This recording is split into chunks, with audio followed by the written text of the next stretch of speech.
Okay, so good morning, everyone. Today's daf is daf Kuf Zayin 107 of Bava Metzia. We are at the Mishnah on the very bottom of Kuf Vav Amud Bet, and we are talking about lease relationships, lease and sharecropping relationships. I'm going to share my screen and we can get started. So here we go. So again, we're in the 9th chapter of Bava Metzia. We're dealing with sharecroppers and tenant farmers. And today we begin with the bottom Mishnah on 106b, and we address the right of the tenant to change the produce of the field from what was agreed. When the tenant has committed to provide a set amount of produce as rental for the field. So you might think that I'll let Stan be the landlord. Stan's the landowner.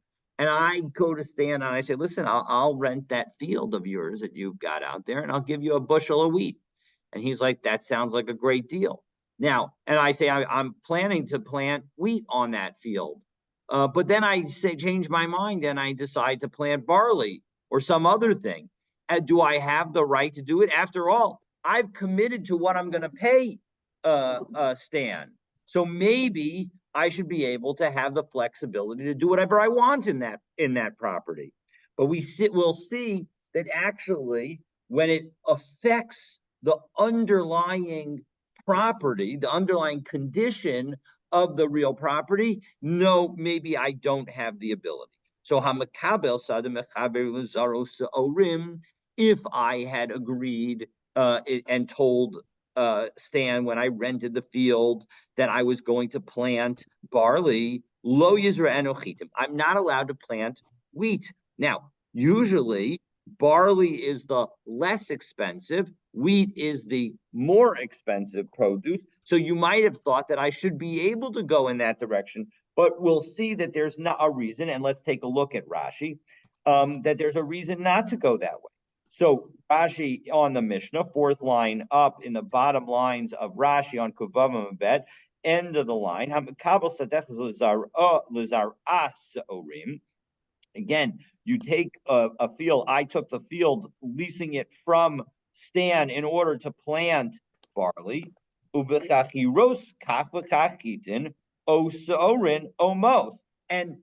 Rashi makes very clear that we're talking about a chakira situation, a situation of rental as opposed to sharecropping. And I promised Stan a certain amount of wheat or barley or money. Doesn't make a difference which of the three I promised him any of them were. And lo yizarenu chitin, continuing on in Rashi, shahachitin machachishot es akarka yoter min hasaorin, because planting wheat drains the property and weakens the property more than planting barley. Vaha lo miyatukma ella bechakirot, and here I've only established it with a rental. De'ibikablanut ha'amrinan tichuchush ara below tichuchush mara. That we've already seen in connection with a sharecropping situation, that I would be able to say, listen, weaken the land, don't weaken me, because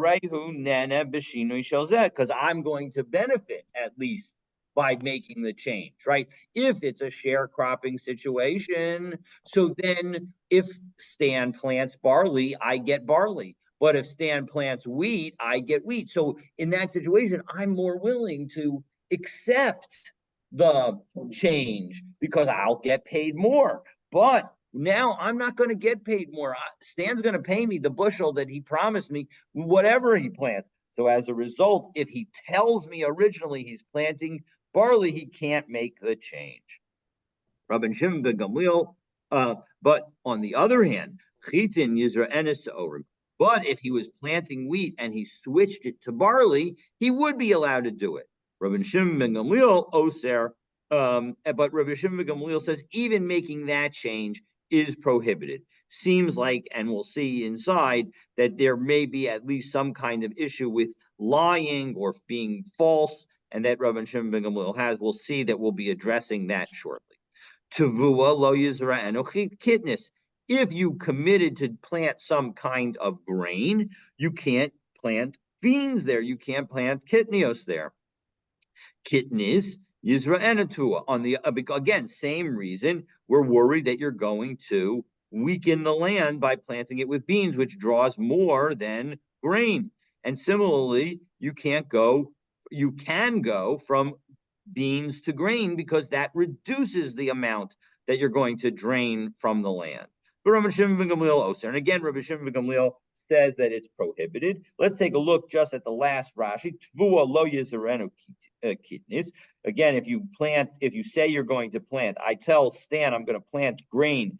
I can't switch to legumes. Sha'kitnis mekakeshet kakarka yoter min hatvua. Again, Rashi says, last words on that line, that the legumes weaken the land more so than grain. Okay, so that's the Mishnah. So it's interesting. Rashi uses the phrase here, chichesh, whereas earlier in the Gemara, previously, the Gemara's expression was kochot ra instead of chichesh. Correct. And indeed, I think that was Charlie's question on Wednesday, was why the Gemara doesn't use kichesh in that situation, and I don't really have any kind of philosophical answer on that, especially because usually the Gemara likes to speak in a softer language, and calling something ra seems a bit much. But in any event. But Yeshikoach on that point. So all right. So I'm a Rav Chisda. So my time at the Rabbanan Shimon ben Gamliel. So why is it that Rabban Shimon ben Gamliel says that you can't make the change, even when the change will actually make things better for the land? Diksiv Sheiris Yisrael lo yasu avla lo yidabru chazav. That the remnants of Israel, should not do iniquity and should not speak lies. So below you might say befian lashon tarmis, and you shouldn't find in their mouths any kind of deceitful tongue. So meisvei. So in second, if in fact Rabbi Shimon Gamliel is really concerned about lying, and if any kind of falsehood would be a problematic, listen to what he says. That we saw this earlier. We saw this earlier, exactly. Just to find the location, right? We saw this in Mesorah Shas. We saw it earlier on Daf Ayin Chedam Bet, and so we said Migbas Purim LePurim, that whatever is collected for Purim to be for aniyim, for poor people, needs to go for their Purim Suda. But we don't investigate. Meaning, and we don't investigate whether or not a poor person is deserving. If they say they're deserving, we trust them. But they can't use any of that money to buy straps for the shoes. Unless he, makes a clear statement in front of all the people, and they still allow him to take the money, then he's allowed to use this for alternative purposes. Divrei Rabbi Yaakov, that's what Rabbi Yaakov says, She'amar Mishum Rabbi Meir, which was said in the name of Rabbi Meir. But, and here's the key part, because Rabbi Shimon ben Gamliel is the one who says you can't say anything that's false in our Mishnah. Rabbi Shimon ben Gamliel, Mekel, as we turn to Kuf Zayin Amud Aleph, Rabbi Shimon ben Gamliel says you can be lenient. Oh, 1 second, how could you be lenient, Rabbi Shimon ben Gamliel? You're the one who says in our Mishnah that you can't lie at all. So that can't be the reason. So we're going to offer two alternative. So now we offer an alternative reasoning offered by Abaye. So Amar Abaye, Taima de Rabbanan, Taima de Rabbi Shimon Kidemar. Rabbi Shimon's reasoning is like Mar, and Rashi tells us the Amar Mar, second line, Rabba Bar Nachmani. We're talking about Rabba Nachmani Rebbe de Abaye, who is Abaye's teacher. The Rabba Gidlu Bebeto, that Rabba actually raised Abaye. Abaye was an orphan, and indeed, one understanding of his name is based on his being an orphan. But the bottom line is that he, that's who we're referring to when we say Mar. Okay, but in any event, what did he say? Haiman denicha, as we go back into the Gemara, right, and we're second line in the Gemara on Kuf Zayin Amud Aleph. Haiman denicha le the Sibur are, that if somebody wants to try and make their land barren, lizra shata chite v'shata sare. You plant one thing one year and another thing another year. Now, of course, the truth is that my understanding is that that's actually what you want to do, is plant different things, but maybe it's this particular combination is problematic. But anyway, shata shesi v'shata erib. And one year you plant one direction, and the other year you plant another direction. So that's supposedly not good for the land. The low amran ela de low kriv vitani, but that assumes that you're not, double plowing before you plant the next crop. I think it is good for the land. It says it is good for them. The nicha lay, right? No. Haman the nicha lay the titubor, the titbor. The point is that if you're wanting to cause your land to become barren, no, I don't think so. Negative the land should be good. Yes, exactly. That's what I just said. I said that usually one would think switching up the produce is a positive thing. This Gemara is saying that switching up the produce is not a positive thing. And therefore, when a farmer says he's going to plant X, he can't change it because that is going to weaken the land. So even though one who plants barley, if they switch, that is better for the land than wheat. Even though that's the case, the switch undermines that and therefore makes it prohibited to switch from wheat to barley. And again, but this is subject to the limitation that if in fact one double plows the lands, so then you would be about kariv v'tane leislanba. If you actually plow and do it a second time, so then this concern doesn't exist. Okay, so that is, again, in the end, I don't think we're actually concerned. We don't actually hold by Rabbi Shimon ben Gamliel, and so we focus on the immediate positivity or negativity of the action on the land. And if I am renting Stan's land and I tell him I'm going to do X, I cannot do Y if Y is worse for the land than X. Okay, so Tvua lo yizrena kitnis. Now the second comment in our Mishnah said that if you plant grain, you can't. If you say you're going to do grain, if I say I'm going to do grain, I can't do beans. So Masni le Rav Yehuda LeRavin. Rav Yehuda taught to Ravin the exact opposite. Tvua yizrena kitnis. That if you are going to do grain, you can plant it with beans. So Amar Le V'Ha'anan Tua Lo Yizra Kidnis. Once again, our Mishnah seems to say the exact opposite. Amar Le Lo Kasha Halan V'Halahu. Depends on where you live. In Bavel, so then it's okay because you have enough water, so you can switch even to beans, and that's going to be fine. But when it came to Eretz Yisrael, then switching to beans is going to be problematic because it is going to drain the land. So Amar le Rav Yehuda LeRavin bar Rav Nachman, Ravin Achi. So Ravin, my brother, Hani Tachle Deve Kisna. So if you have these wild cresses that are growing in the field, and they're growing in around flax. If somebody wants to come in and say, listen, those crests are useful, I could throw them on top of my salad. That's okay, and it's not stealing.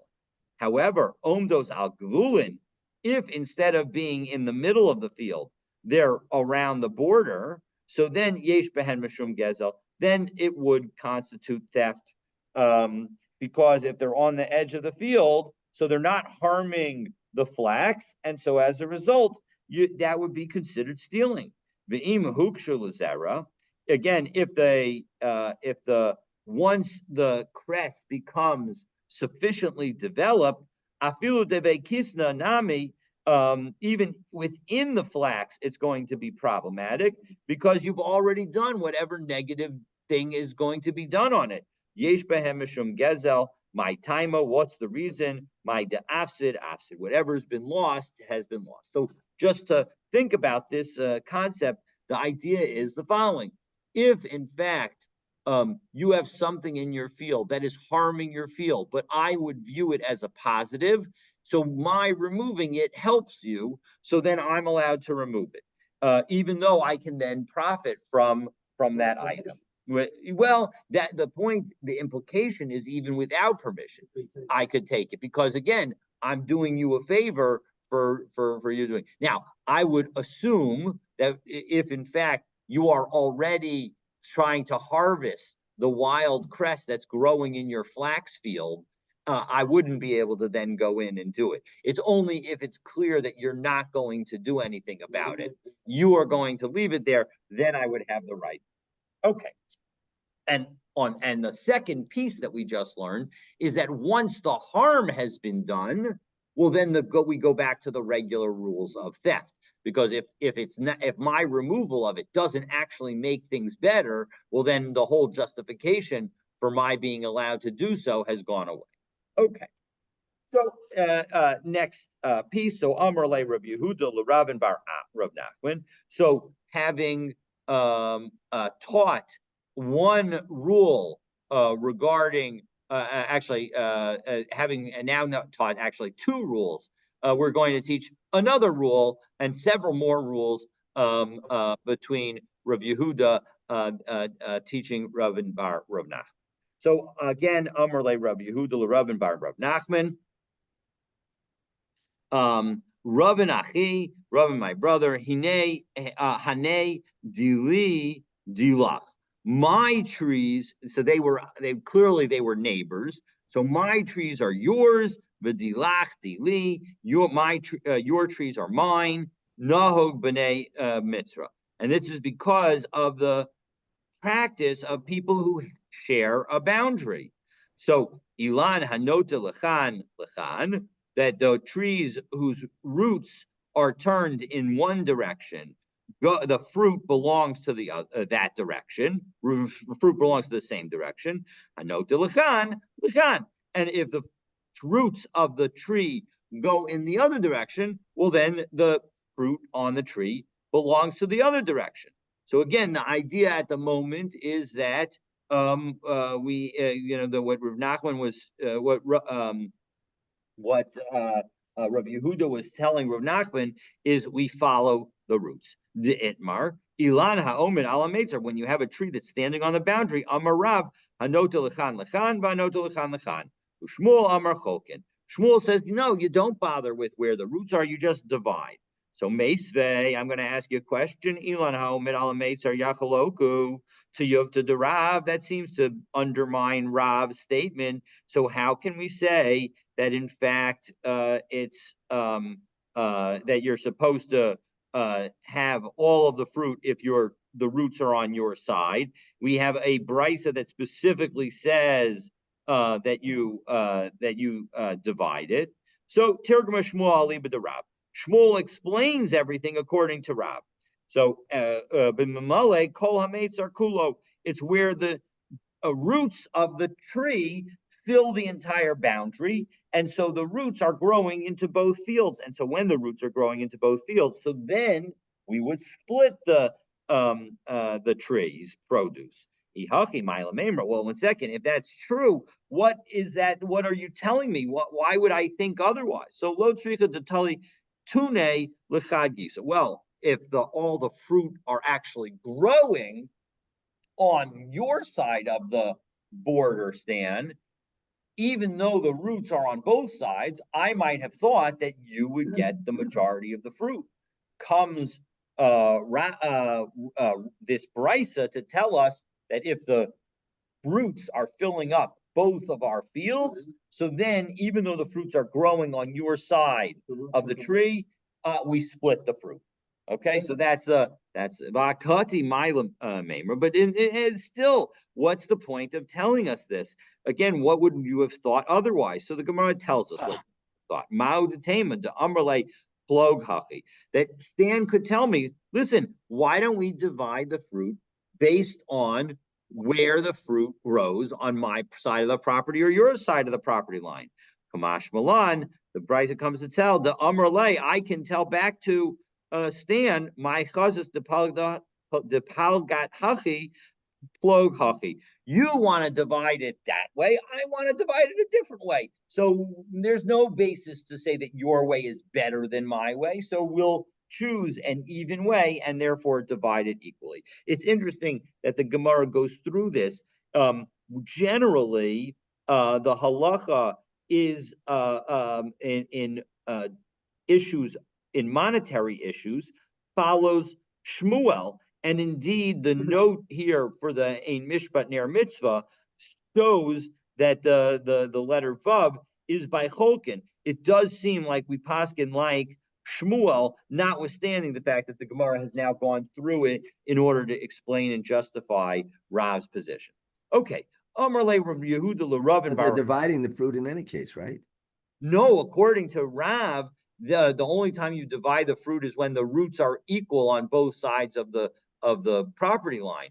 If the fruits were primarily on my side, if the roots, excuse me, were primarily on my side of the property line, let's say they're all on my side of the property line, but the fruit of the tree above the ground all grows on your side of the property line, Ken, that would be the example that Rav Yehuda was talking about when he told Rav Nachman that the fruit of your trees are actually mine and the fruit of my trees are actually yours, because we follow the roots. And so even though the fruit is all growing on your side of the property line, since the roots are all on my side, it's all being nurtured by my roots, and therefore they belong to me. Interestingly, not directly related to this, is several summers ago, a tree fell over a pool. And a woman was killed down on Palisades Avenue. I think you remember that. Yes, I do remember that. And the legality is, well, the tree was on this property.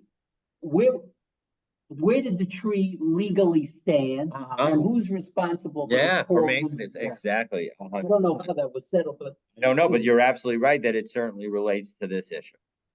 Okay, so another statement of review. They do divide the fruit then ultimately, right? No. So if the roots are all on my side, Ken, then I get all of the fruit of the tree, even the fruit that's on your side of the above ground, because the roots were all on my side of the field.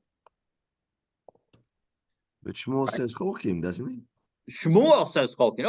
If you're asking what do we actually paskin, you're absolutely right.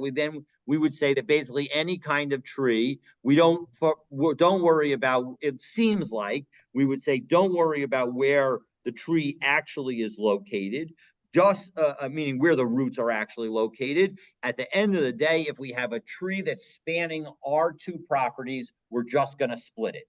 That's how Shmuel paskins. That seems to be how we paskin. However, when we were explaining Rav's position and explaining what Rav Yehuda was telling Ravin, Rav Yehuda was saying, no, you follow the roots.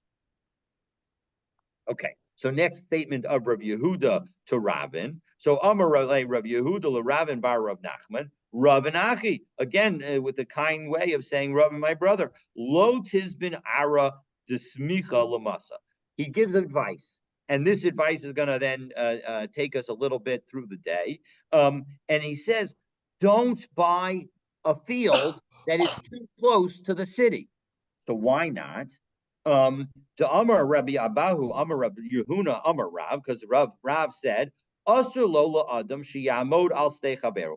A person's not allowed to stand and gaze at another person's field. Bishasha Omedes become Oseha. At the time when it's looking so beautiful and all the produce is standing. Why? Because if it's not my field there may be certain thoughts of jealousy well, that, but here we're dealing with the ayin hara of a wish of evil to the other person. And even though the whatever extent we believe on it, we're going to say that you shouldn't do that. So now we're going to ask the question. You just said that you shouldn't buy a flat field near the city because people are going to have the evil eye on it. So, Ini, is that really true? Rabbi Abba de Rav, Rabbi Abba told the students of Rav, Amr lahu, when he was explaining the verses of blessing and curses that are in Barim, my Amar of Bahani, what did Rav say? My Amar Rav Bahani Cry. What did Rav say about these verses? Baruch atah ba'ir u'baruch atah b'sadeh. You should be blessed in the city. You should be blessed in the field. So Baruch atah b'vo'echa, Baruch atah b'tzeisecha. You should be blessed when you come in. You should be blessed when you go out. So for Amrulay, and they told Haki Amar Rav. This is what Rav said. So this is what the students told Rabbi Abba. Baruch atah ba'ir. You should be blessed in the city. Shi'ahei beit chasamuch lebeit hakneset. Your house should be near the shul. Baruch atah b'sadeh, that you should be blessed in the field. Sheyehu nechasecha krovim la'ir. Your property should be near the city. Oh, 1 second. If your property should be near the city, that's contrary to what Rav Yehuda just told Ravin. So that's the question. We're going to continue the statement of the students back to Rabbi Abba, but that's the question. Baruch atah b'vo'echa. You should be blessed when you come in. Shelo timtza ishtecha safek nida b'shas bi'aska min haderech. That when you go on a trip, when you come home, you shouldn't find your wife as a possible nida. There are two ways to understand this, and maybe you should definitely not find her as a definite nida, or maybe a possible nida is even worse because it's possible that she's a Torah, and yet you still have to be separate from her.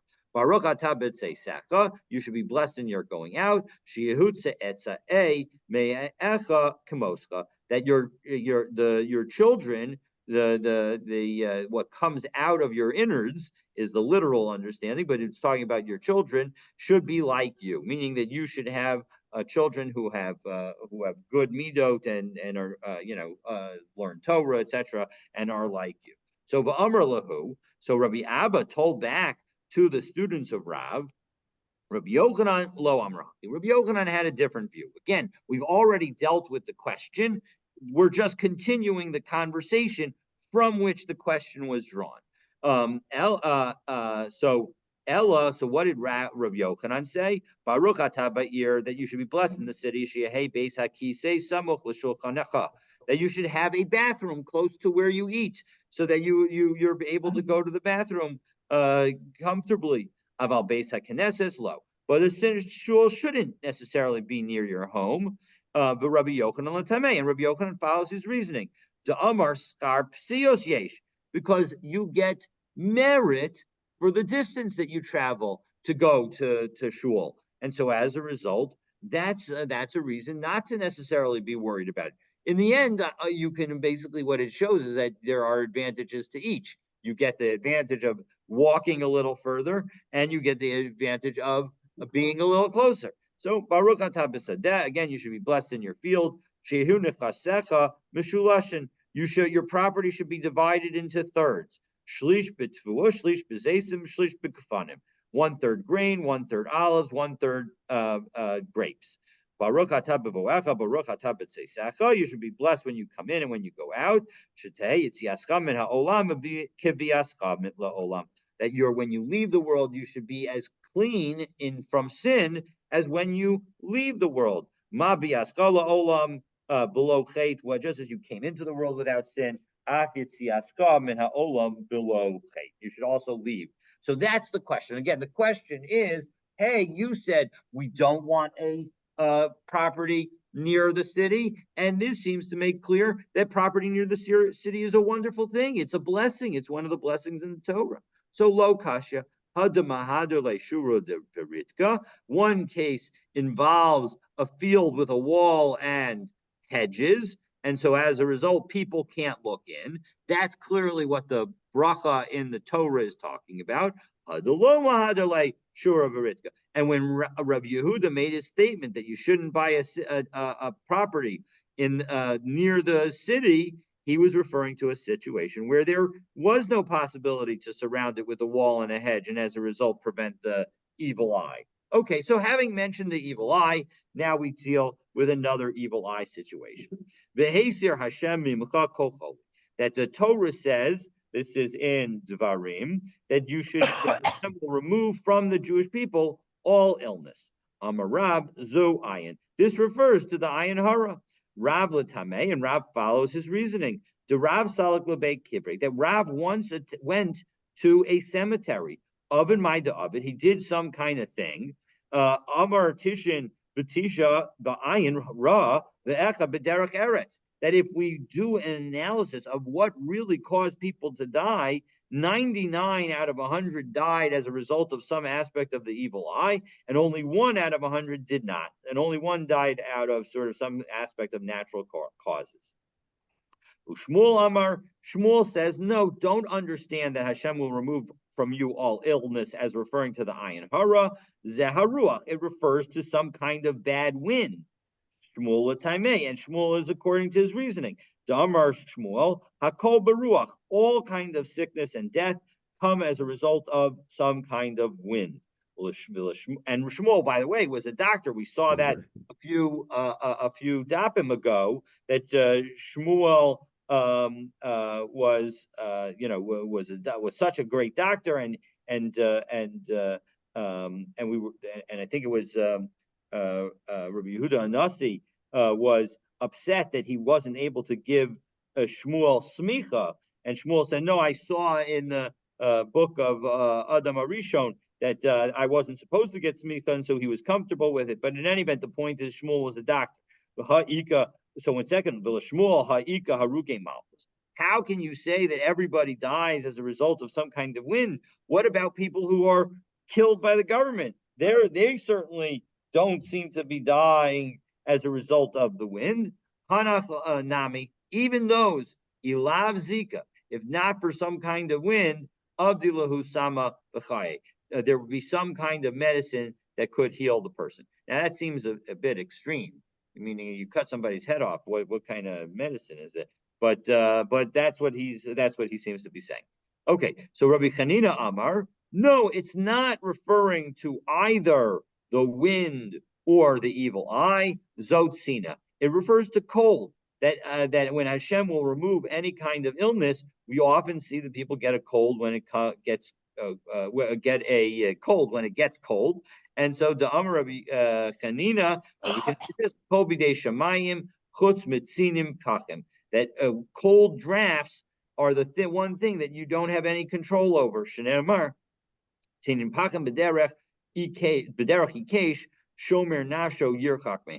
That cold drafts are in the path of a crooked person, and one who guards his soul is going to distance himself from them. From them, both the wicked person and the cold drafts. Rabbi Yossi Bar Chanina, again, another interpretation of what kind of sickness is going to be removed. Rabbi Yossi Bar Chanina Amar Zotsoa, it refers to bodily secretions, the Amarar. Soras hachotem, v'tsoas ha'ozen, what comes out of the ear, out of the nose and out of the ear, Ruban kasha, if it's too much, it's bad for you. Umiotan yafet, but if it's only just a small amount, it'll be good. And so when it says it's talking about removing the excess amounts. Rabbi Yehuda Amar Zumara. No, it refers to often referred when the Torah is talking about holy. In many cases, it talks about all the sicknesses that were in Mitzrayim. Correct, and I think even this pasuk may actually talk about that. Let me just find the pasuk, right? So we said, "Kol machla asher asamti b'Mitzrayim lo asim alecha, ani Hashem rofecha." Correct. So in fact, this pasuk by Yisir Hashem imcha kol choli v'kol madei Mitzrayim haraim asher yadata lo yisimam bach unesanam b'chol sonecha. So here, though, actually the phraseology is such that kol choli is impliedly not what happened in Egypt. It's something in addition to what happened in Egypt, because then it says V'chol Ma'adei Mitzrayim. So unless you understand the V'chol, but it's still, again, it would be complicated because of the Vav that's there. So again, I think that the simple understanding is that this is supposed to be things that are beyond and not including the sicknesses in Mitzrayim, because the rest of the pasuk refers to those sicknesses. But that's a good point to reference that often Holy does refer to the sicknesses of Mitzrayim, but here it seems not to. Okay, so one more, Rabbi Elazar Amar Zomara, that it refers to the illnesses associated with the gallbladder. The Tanya Nami Haki, Machala, that we Zomara, that actually the word Machala can refer to the gallbladder. V'lama nikra shma machala. Why is the gallbladder referred to as sickness? Shehi machala kol gufo shel adam. That it actually is the one that it's the source of all sickness. Davar acher machala shishmonim ushlosha chalaim tluyin b'mara. That it's called machala because if you do a count of the value of each of the letters of machala, mem is 40, chet is 8, lamed is 30. So now we're up to 78, plus hey is 5. That's 83. Sheshmonim ushlosha chalaim tuluyin b'mara. That 83 sicknesses are associated with the gallbladder. V'kulan pas shachris b'melach v'kiton shomayim mivataltan. That if you have a breakfast of bread with salt and a pitcher of water, that will undermine and eliminate these sicknesses. So having now talked about the advantage of having breakfast, so the Gemara is now going to talk about the benefits of breakfast. Tan Rabbanan, Shlosha Asar Devarim Nemru B'Pas Shachris. 13 things were said about eating breakfast, eating bread in the morning. Matzelas minachama. It saves you from the heat. Uminatzina, and from the cold. Uminazikin, and from the wind. Uminhamazik, and from the demons. Umachimas pesi, and it wisens those who are foolish. Vizocha bedin, and of course one can understand if you have something to eat, you study better. Everything goes better. Vizocha bedin. So that was 5. Zocha bedin. You're going to be. Oh, I'm sorry, I have not scrolled. So let me scroll a little bit. We're now at the bottom of the page on the screen. Vizocha bedin. You will be meritorious in court. Again, you can make better arguments as a result of having had breakfast. Lilmo Torah ulamed, to both to study Torah and to teach it. That's 2 separate ones. Udvarav nishmaim, your words are heard. Again, that can be back on the concept of being zocha bedin. V'talmud do mitkayem biyado. He's going to be able to better remember his learning. Ve'ein bisaro ma'aleh hevel. He's not going to be too sweaty. V'nizkak le'ishto ve'enu mis'ava le'isha acheres. He's going to want to be with his wife, and he's not going to want any other woman. V'hareges kina shebivnei me'ayim, and it will kill the worms that are in the intestines. So we saw 13 different advantages. Some say that there are 2 other advantages. It also expels jealousy and brings in friendliness. So again, when you there's maybe this is showing that the what's the commercial for the chocolate bar for a Snickers bar. The commercial for the Snickers bar has the person turn into somebody else who's not a pleasant person to be with when they are hungry. And that's really true. This Gemara is supportive of that. I wonder whether the person who came up with that thing learned this Gemara. All right. Amrle Rabba LaRabba Bar Mari. So Rabba said to Rabba Bar Mari, Minaha milsa de Amri inshi shitin de rehite rahut, below matu legavra de mitzafra karach. That 60 runners can run, and they're not going to be able to catch somebody who had a breakfast. Meaning that, again, if you when it says 60 runners run, I understand it sort of like in a relay race. Often a relay race can do faster times because everybody's sprinting. So you might have thought that 60 people who run in a relay will be able to beat one person. But if the person had breakfast, and presumably the 60 people didn't have breakfast, so then it's not a sure thing. That's how powerful breakfast is in the morning. And similarly, the rabbi said, and again, the question is where does this come from in the Torah? And similarly, the rabbis were talking about breakfast, and they say that every day you should wake up in the morning and eat breakfast because of the heat in the summer and the cold in the winter. So Amar Le, Rabba Bar Mari explains to Rabba, Lo Yiravu, V'lo Yitzma'u, V'lo Yakim Shara V'shamesh. So you shall not hunger and not have be thirsty, and the heat and the sun shall not strike you. So what is it saying? It's that by not being hungry and not being thirsty, that's what's going to enable the heat and the sun not to strike you. Lo yakim shara v'shemesh came unto lo yiravu v'lo yitzma. Since you're not hungry and not thirsty, that's why you are going to be able to survive the heat and the cold. Okay, so Amrle, so Rabba said back to Rava Bar Mari, At Amratli Mehasam, you gave me that source. But Ana Aminullah Mehacha, I'll tell you there's another source.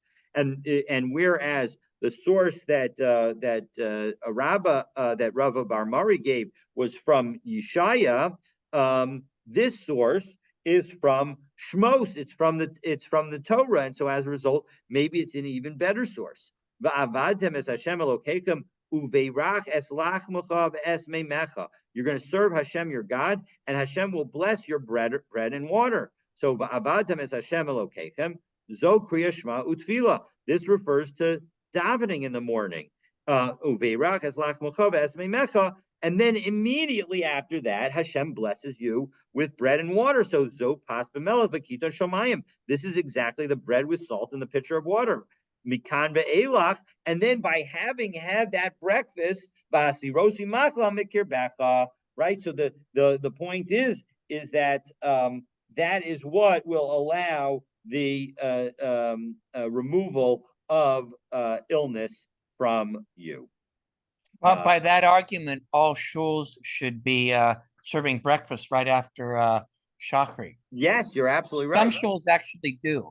100%, and I think it's telling us that that's a mila that a shul should do that. We should have some kind of breakfast every day. So that 100%, and again, that is all from the same pasuk in Shmos Kav Gimel, pasuk Kav Hey, that it says Va'abatem es Hashem Elokeichem u'bayirach es lachmocha ve'es meimecha v'hasirosi machala mikirbecha. So exactly that point is being made in this pasuk. Amrle Rav Yehuda Rav Ada Mishocha. Rav Yehuda, again, going back to the property question, lo tizalzel b'mishkasa. Don't, you should, Rav Ada was a surveyor, and that's why he was referred to as Rav Ada Mishocha. He was a Rav Ada, the surveyor, and lo tizalzel b'mishkasa. You have to be very careful when you're surveying because you're changing what the property line is going to be. To call porta chazi l'chor kama rishka, because even a little bit of property can grow saffron, and saffron is very expensive. So Amrle Rav Yehuda Rav Ada Mashocha, but he said Rav Yehuda taught another important statement that actually emphasizes the need to be careful about that maybe you don't need to be so careful. Arba amos de anigra zalzel bahu, that the 4 amos on the side of the irrigation canal, you don't have to be so careful about that. And Rashi explains, Arba amos de anigra, Amasamayim, we had this irrigation canal, Shehemeshichua min hanahar, that came out of the river, Hagadol, the large river, El Hasados, to the various fields, Al Panei Habika, throughout the valley, Kula. throughout the entire valley. Umenichan bale kol sada v'sada milizroa es agfea rochav arba amos. And the people would avoid planting in and along that waterway for 4 amos. Shalotis kalkel sfasa, so that the border of the waterway would not get ruined. Umodidin osam kulam biyachad umitzainim otam shalo yicharshu min hasiman ulachutz. So and they would mark the property where you would not be allowed to go closer to the waterway in order to ensure that nobody would plow there. So that's the idea. And Rav Yehuda Tameid Amar Rav Yehuda Arba Amos da Anigra Livnei Anigra, that the point of these 4 amos is to protect the people who are using the canal, the Anahara, the Kuli Alma. And when it comes to the river itself, I'm sorry, and I didn't do the last piece of Rav Yehuda's statement. The Anahara Lon Timashachani Klau. And when it comes to the 4 amos on the side of a river, you should not measure it at all, meaning that we want to make sure that you leave even more than 4 amos on the side of the river. And Rav Yehuda follows his reasoning. It seems, according to Rashi, that it is medakdek. He says you set up the borders so that people don't no, but it shouldn't be mekukal. 100%. What he's saying is you make sure that you are not medakdek, that in a way that makes sure that you maintain at least 4. That's the point that he's making. He's saying, don't be exactly at 4. Make sure that you give at least 4. That's what Rav Yehuda is saying to Rav Adam Mishocha. Because again, Rav Yehuda's point is the following: Rav Yehuda Tamei the Amar Rav Yehuda Arba Amos Anigra Livnei Anigra the Anahara Dekuli Alma. When it comes to the Anigra, when it comes to the irrigation canal, worst comes to worst, if you have taken too little, if he did make a mistake, at least he can who that you have to ask forgiveness from. But when it comes to the river, there's no one. The river goes to everybody. You'd have to ask forgiveness from everyone. So there's no person that you can ask forgiveness from. So as a result, that's why when it comes to real property in a general, you have to be extraordinarily careful and measure it exactly. When it comes to the irrigation canal, you want to be a little loosey-goosey about it, but make sure to maintain at least 4 amos. And when it comes to the river, you don't even measure it, because we don't even want you to think that you could come anywhere near 4 amos, because you'd be potentially taking away from everyone. So Makar is Rabbi Ami Milo Kisve Nagade, that Rabbi Ami said that when it comes to a river, you need to make sure that you leave on the edge of the river the width of a bargeman's shoulders, because the bargemen would drag the barges by walking along the riverbank. Betray Evre Nahara, on both sides of the river Kotso, you would cut down any trees. Not Rav Nasan Bar Shashaya cut Shitzer Amasa. He thought that you needed to cut down 16 amos by the river. Asu alei b'nei Mishoranya dafnuhu. But the people of Mishoranya were very upset about the forest that he was wanting to cut down, and they went and hit him, meaning that they very much disagreed. Hu savar karishos harab. Rav Nasan thought that the reason that you needed 16 amos was because it was part of a public thoroughfare. But that was actually a mistake. Hasam be'inan kulehai hacha mishum amtuse ashlehenhu b'mlo kisve nagde sagi. That over there you need that much space because there are people and vehicles and animals that all go through. But here, it's when you have it along the banks of the river, all you need is for the people who are pulling the ropes, which is the width of the bargeman's shoulders. So even in that situation, that could be considered the width of a public thoroughfare. Rabba bar Rav What Huna, was the first? Where was he referring to? Where he says you need some more 16 space? hours is the general minimum width of a public thoroughfare. But isn't a Right. river a public thoroughfare? Yeah, a river is a public thoroughfare, but so are the banks of the river, according to what we just said.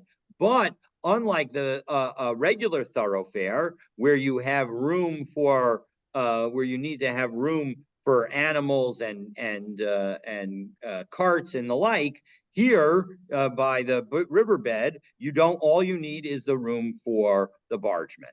Okay, Isn't a river a Carmelite? I'm not sure. I don't know what the formal status of a river would be. So, but you ask a good question. So Ken was assuming that it was a public thoroughfare. Doesn't again, for this purposes, it doesn't actually make a difference whether it's public or or some category of private or in between, like a Carmelist. But the bottom line is that you don't need 16 amos. Well, where is the what's an example of another public thoroughfare if the river is not, it's different? Well, the public thoroughfare of the main street in a city. Oh, okay, all right, that's okay. Well, that's you could do a whole shear on that, Rabbi. Yeah, 100%. But that's for simplicity's sake. Let's assume the main thoroughfare in a large city would be a public thoroughfare. Rabba bar Rav Huna Havale Hahu Abba Aguda Dinahara. He had a forest along the banks of a river. Amrulay, so the people said, the bargemen said to him, Nikotz Mar, you should cut down your trees because we need to be able to walk along the river. Amar lahu kotzu ilai v'tatai. Those above me and downriver from me should cut their trees first, v'hadar nikotzana, and then I'll cut mine. Hechi avid hachi. How could he act like that? V'haksiv his kosheshu v'koshu, that you should search yourself before searching others. V'amaresh lakish shot atzmacha v'acharkach shot acherim. That is this pasuk means that you should correct yourself before correcting others.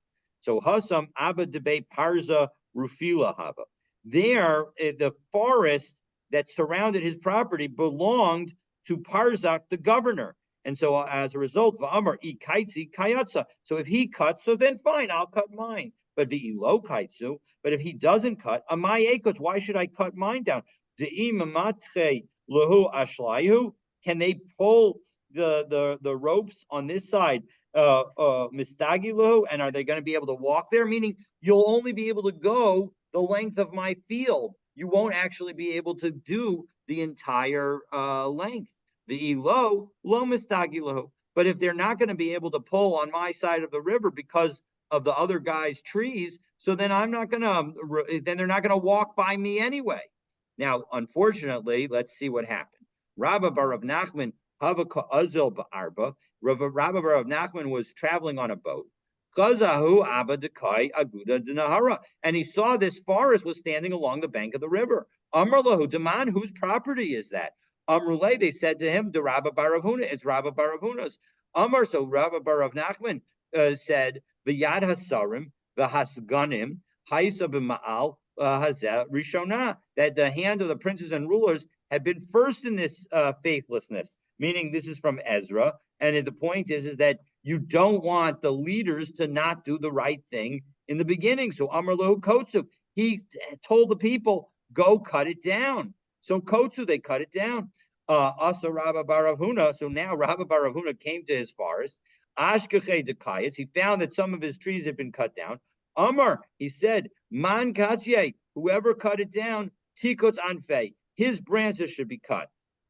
So Amrei, they said, Kulu shenei de Rabba bar Rav Huna, all the years of Rabba bar Rav Huna, lo akayim le zara le Rabba bar Rav Nachman. So no child of Rabba bar Rav Nachman would survive childhood as long as Rabba bar Rav Huna was still alive.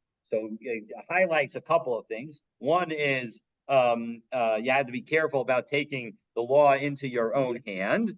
Two, you need to be careful about what you say, because maybe he was only intending that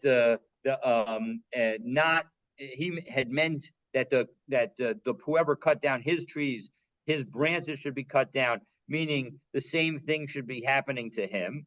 And yet it was understood metaphorically, not literally. And so we should be very careful about what we say. Well, we're doing a series of statements that Rabbi Yehuda has offered. We're going to continue that with a new topic, God willing, tomorrow. So to other rules regarding property ownership, stay tuned for that discussion, God willing, tomorrow. Who cut down the trees of whom? I got Again, Rabbah bar Rav Nachman cut down the trees of Rabbah bar Rav Huna. Uh-huh.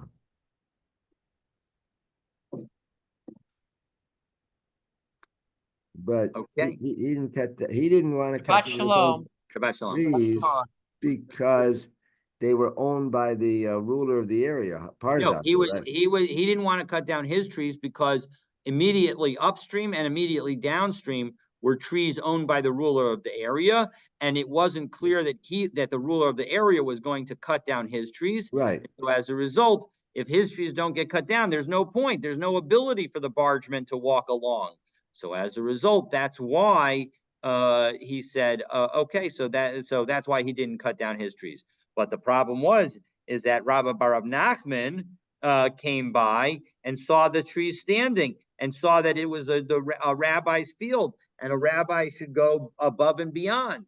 And so, again, it highlights that we should also try and be very careful that we go above and beyond and avoid that kind of issue as well. But if the trees of Parzak were also not cut down, how could Rabbi Bar Huna, or what? How could he even arrive at the field or the area? He was on the river. He was in the river. He saw it in the river. I don't know exactly how he was able to sense that this was not the Parzak's field. But how could he even get to that point if Parzak's field was above? He was in a boat on the river. Azaba Arba. He was in a boat. I understand that, but I'm saying if Parzak's trees were above, how did he even pass Parzak's field to get to Rabbi Bar Huna's in the same boat? Because he was traveling in the river. I don't understand the comment. The trees are along the river bank. Correct. And they're going down the river. And even if they need to be pulled down the river, they're being pulled by people. There are two banks to the river, so there are people pulling on the other. They could be walking on the other bank. And the point is that Rabbah bar Rav Nachman saw that the other bank of the river had trees all along it. No, I understand all that. I understand, but I understand. What I'm saying is if there were trees along the river and upstream there were the trees of Parzak. Yeah. And Rabbi Bar Huna was traveling down there. He had to pass Parzak's area in order to get to Rabbi Huna. That's true. And so therefore that section of the river of Parzak's was already blocking there wasn't space there either. He had to get past Parzak. So therefore, how did he get past Parzak's to even get to Rabbi Bar? Because first of all, you're assuming that it was like a barge that was being pulled. It could have been a boat that was being rowed.